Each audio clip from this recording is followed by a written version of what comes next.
On this video, I would like to continue what I've started uh, on video 1, entitled Basic Hebrew Grammar, Parsing of Weak Verbs, Basic Rules for Parsing. On the previous video, we looked at the pay noon verb, the pay yod, and the pay guttural verbs. And I would like to continue now in this second part with the pay aleph and following. So remember, pa'al is the verb that's being used to classify verbs in Hebrew, at least one of the ways it's done. And pa'al looks at the pay position, ayin, the ayin position, lamed, the lamed position, like 1, 2, and 3. So in that classification, we have what is called pay aleph, where aleph begins and with the first consonant. So the main rule, number 4, for pay aleph. And by the way, if anyone wants to follow what I'm doing, I have on Google Books, you can find a PDF of this grammar in the person and work of Christ Jesus through Hebrew and Aramaic grammar in the Torah, the prophets, and the writings of the Hebrew scriptures.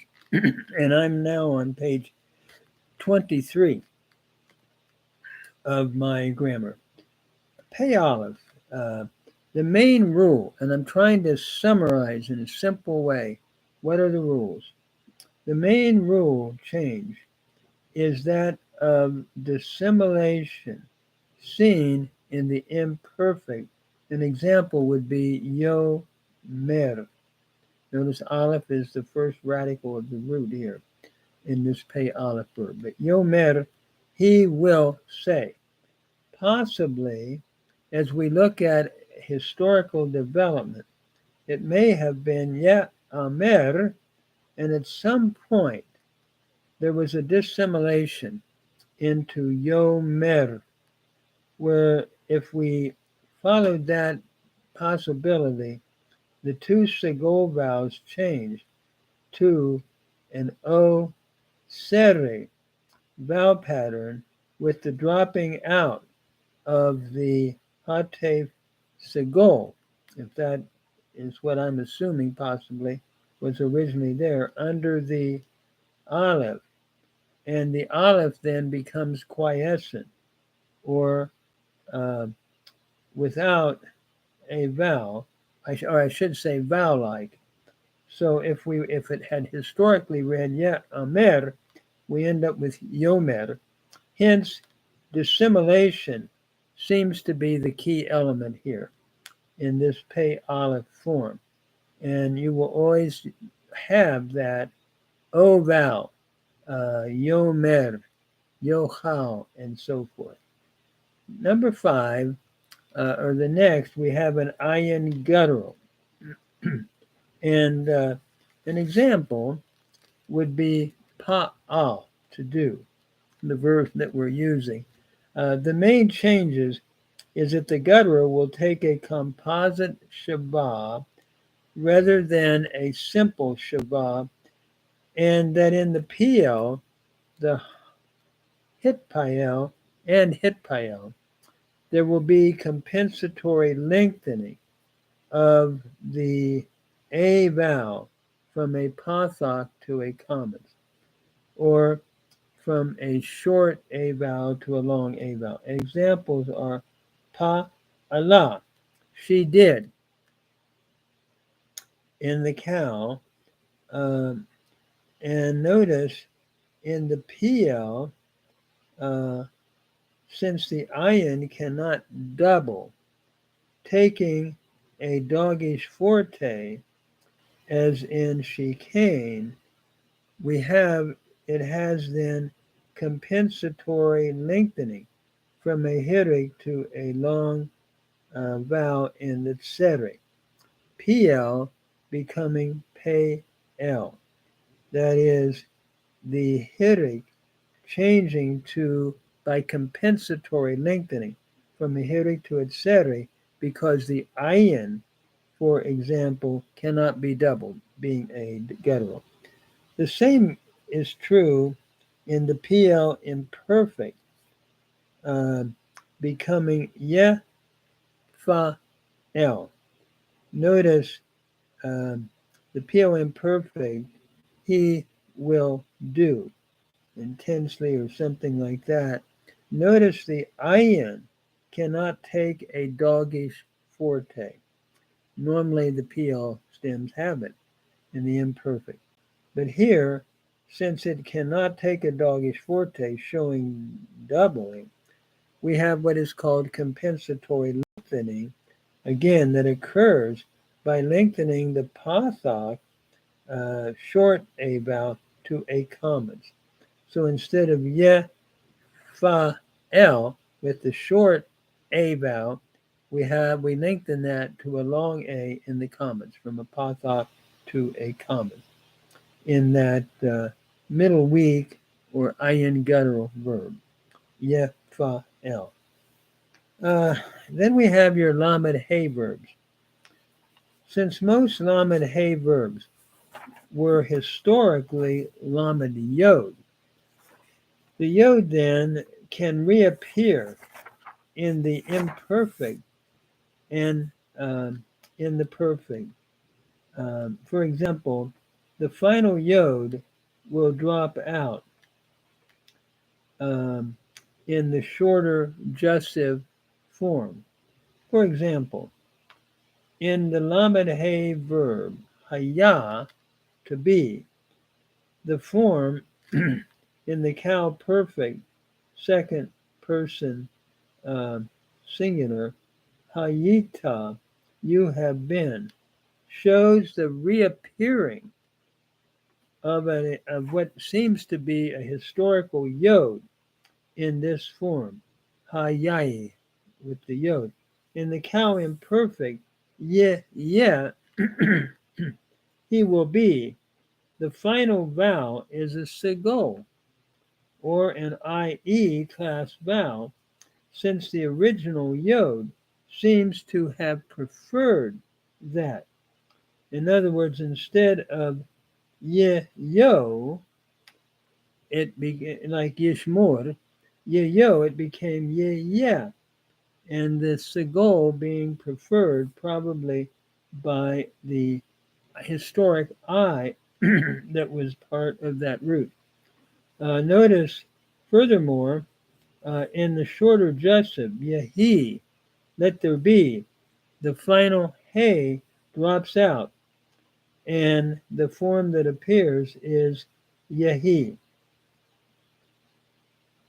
So it is interesting that it seems in these lamed hey verbs that you would look up in a dictionary or see in reading, they formally were lamed, were final yod forms, and later on, the hey was replaced the yod. Lamed guttural is another form of weak verb. This prefers a pathok in the cow imperfect instead of an o. In other words, instead of yishmor, we have an example where the guttural seems to attract a pathok, like yishma, he will hear, which is very different instead of yishmor. That is, the guttural, the ayin in shema, attracts the pathak rather than the o. And furthermore, a furtive pathak appears under some forms to cause the final guttural to be pronounced. Make sure you don't miss the pronunciation. As in hish, he caused to hear hishmiya, with that and the guttural having a final pathak. But the main thing here is the guttural prefers an a vowel preceding it rather than an o vowel. Yishma instead of yishmor, like in Shema.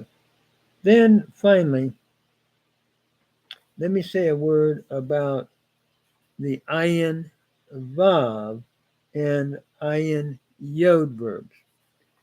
In these verbs, the middle consonant becomes so weak that either it drops out, it is dropped out, for example, as in the cow perfect, or becomes a vowel, as in the cow imperfect. Let me illustrate. For example, come, he arose. When an original was kavam, a pei vav, what we call an ayin vav verb. Kavam in the perfect changes to come, to he arose, or kum, he arose. Yakum in the imperfect, and the vav then becomes a vowel. And notice the pathak under the yod prefix lengthens to a comma. An example that I'm giving is yakvum became yakum, where that vav again changes to a shurik vav, yakum, or a shurik. So he will arise. The same kind of phenomenon happens in an ayin yod verb. Some, he placed, is the cow perfect. Some comes from an original sayim, or sayim, where the yod weakened and dropped out. And so the cow imperfect, yasim, he will place, comes from an original yim, where the yod became weak and disappeared. And the pathak then was lengthened to a comma under the yod prefix. So yasim became yasim, it appears. So yasim to yasim. I'm going to stop there. And then what I'd like to do is try to give a general summary then of the rules of the weak verbs that we have been working on. And just trying to go through and simplify as much as I can. It's not simple, but to simplify as much as I can what Weingreen talks about so well in his grammar on pages 139 to 238, A Practical Grammar for Classical Hebrew, which was the text that I used when I taught Hebrew. Well, let me stop here, and hopefully this will help someone. If anyone wants to add any information, feel free to do it. But this can be found, this grammar discussion, on Google Books under my name, Dr. Gary Stads, and it would be a short summary, introduction to Hebrew grammar in the work, The Person and Work of Jesus, of Christ Jesus, through the Hebrew and Aramaic grammar in the Torah, the prophets, and the writings. Thank you. I hope that some will get involved in working at the Hebrew and learning grammar as one does it, which I think is key to understanding and reading the Hebrew scriptures.